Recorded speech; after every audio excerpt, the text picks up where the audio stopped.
Welcome to my world, the world of the medical laboratory scientist. Health is wealth, knowledge is power. Paternity peace of mind test. You may be wondering, what do I mean by peace of mind? There are so many reasons for paternity dispute. And one of the ways to have peace of mind is to be sure, to have confidence in these paternity disputes, where you have a child or the other, and there is a dispute on who the father is, or probably even who the mother is. We've heard it even in the story of Solomon's wisdom. There is always dispute at times, and it becomes a legal matter.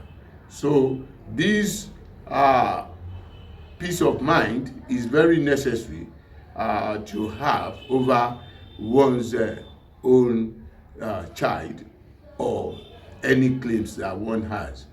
And to have peace of mind, you might be interested in checking the paternity of your child, because the mother can know. Even at times you have a situation where the mother is challenged, like I earlier said, but the father is always something that could be disputed.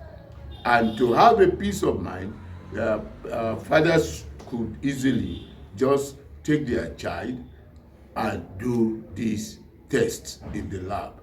It is a DNA test. Those days, we just use the red blood cells to really check for the blood groups, the ratios, the genotype, and by cross-matching or looking at the possibilities of the mother and the father having the kind of blood group for their babies, we could say a woman who is O positive and the husband is O positive as well, they can never give birth to any group A, group B, or AB child. But there are situations where this may not be the case. It's more intricate than this, and you have to now use the genotype. You check for the the genotype matching, and where that is not conclusive, you go further to the DNA test. DNA test itself is what I want to expose more in this talk. The DNA test helps to bring out the markers. There are about 24 markers that are tested to compare between the father and the child, to know the possibility. It's a probability test, because you are not testing everybody to now claim that this is 100% sure. So it's always a probability percentage result that you bring out, 99.9%, that yes, you cannot exclude this person, this man, from being the father. It's 99% sure that he is the father, and that is what brings the peace of mind. I am now we shall be going into the testing, what we really do to expose more as regards the getting the peace of mind, why there should be a peace of mind, and even in a DNA test that is inconclusive, to do further tests to now have peace of mind, even in the DNA test, is part of what I shall be exposing in this slide session. As usual, press the like button, subscribe, and more information will come your way. The outline: objective, introduction, DNA process, laboratory analysis, and finally recommendation. The objective: to expose the processes involved in paternity testing in the laboratory for peace of mind, immigration requirements, or legal purposes, and propose a recommendation for early testing for peace of mind. The introduction: paternity fraud and misattributed paternity, where a man is not the biological father, is a public health issue, with rates ranging from 0.8% to 30% globally. In Nigeria, 25 to 27% men who undergo DNA tests are not the biological fathers of their children. In the UK, it's 2 to 5%, and in the US, it is 4 to 10%. False paternity, when uncovered, can lead to significant emotional, financial, and legal repercussion. These days, the embarrassment comes during visa application to confirm the paternity of the parents applying with their children. You can imagine children now be separated. At that point in time, it is so devastating.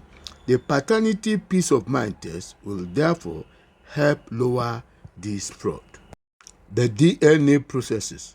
The DNA is contained in cells, chromosomes inside the nucleus, every minutest unit of the body cells.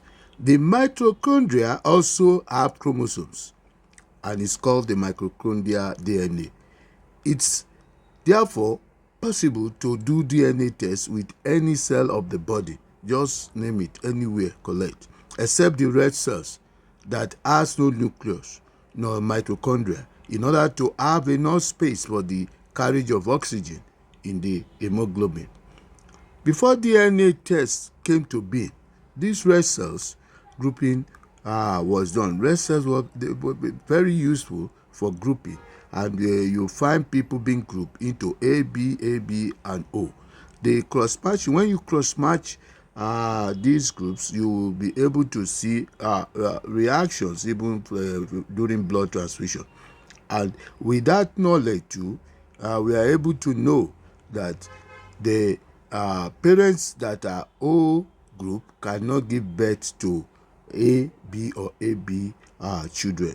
And the same thing with the rhesus group. If the both parents are rhesus negative, they cannot have a rhesus positive child. The same thing with the genotype. If you are AS and your husband is hey, it's impossible to have a sickle child, it's an SS child. So the hemoglobinopathy of SCDs and thalassemia are also very useful for testing.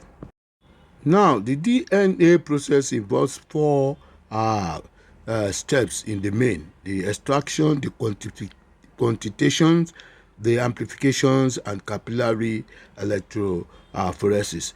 During the extraction, is the first crucial step in the DNA is crushed to bring out the DNA. Is that DNA that is extracted, and now we want to know the quantity to quantify it. And the extraction is usually done using common method like phenol, chloroform, and robotic systems such as Maxwell 16. In quantification, it involves measuring and assessing the quantity and the quality and quantity of DNA present in a sample. The accurate measurement of DNA is essential for reliable test results and future comparison. Amplification is when you use the PCR. It multiplies, it amplifies the quantity, increases within a very short period. This step allows laboratories to create specific genetic markers that aid in creating a unique DNA profile. Then the capillary electrophoresis is that which will now really bring them out in their profile. Serves as the final step in the DNA test processing. The capillary electrophoresis utilizes electric current to separate amplified DNA molecules by size.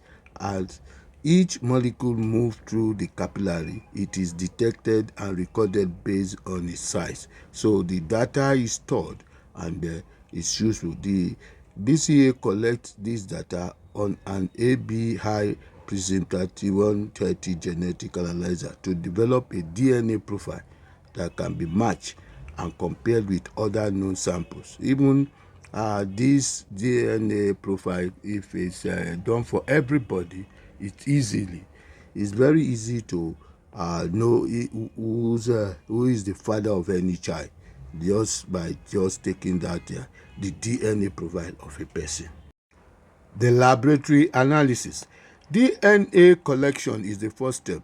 A simple cheek swab. You just take a swab and rub it on the inside of the cheek, and that is collected and taken through the processes of extraction of the DNA. Blood sample may also be used because the WBC in the blood sample has so many DNA, and that is what is also used.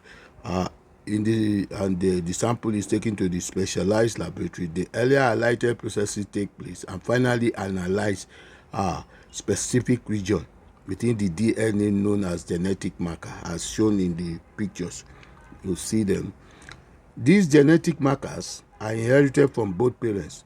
By comparing the markers found in the child's DNA, just as is shown, with those of the alleged father, the laboratory can determine if there is a biological match. Finally, the probability percentage of paternity is generated by the same machine. A probability of paternity of 99.99 or higher is generally considered conclusive evidence of paternity. Anything lower may indicate that the alleged father is not the biological father, or may be inconclusive, that you need to expand the test you do, or look for whether the quantity is not enough, the DNA, or that further testing is needed. Finally, the recommendation. In order to reduce promiscuity and promote peace of mind in marriages, especially, there is a need to engender faithfulness through mandatory paternity tests of children born within and even outside wedlock. Every child is considered a blessing. Why should they be psychologically tortured because of false paternity?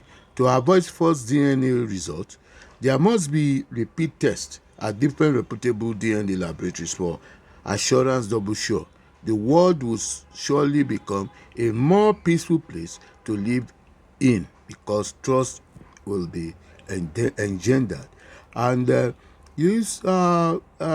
my concern is more of peace of mind, but the test could be used even for legal tussles, where you want to confirm that the person that is considered a child of the family, or for inheritance purpose, the paternity test or DNA test is usually recommended and done. And other security matters. But I know for sure that as the world is making more progress, this DNA test will become a norm. It's not going to be too long before it becomes an acceptable thing to everybody. Like I've always been recommending, there are so many videos, over 224, and you can just pick anyone and watch. It is all on the laboratory impact in your health. The laboratory helps to confirm your state of health, and it is very useful that you make use of this opportunity.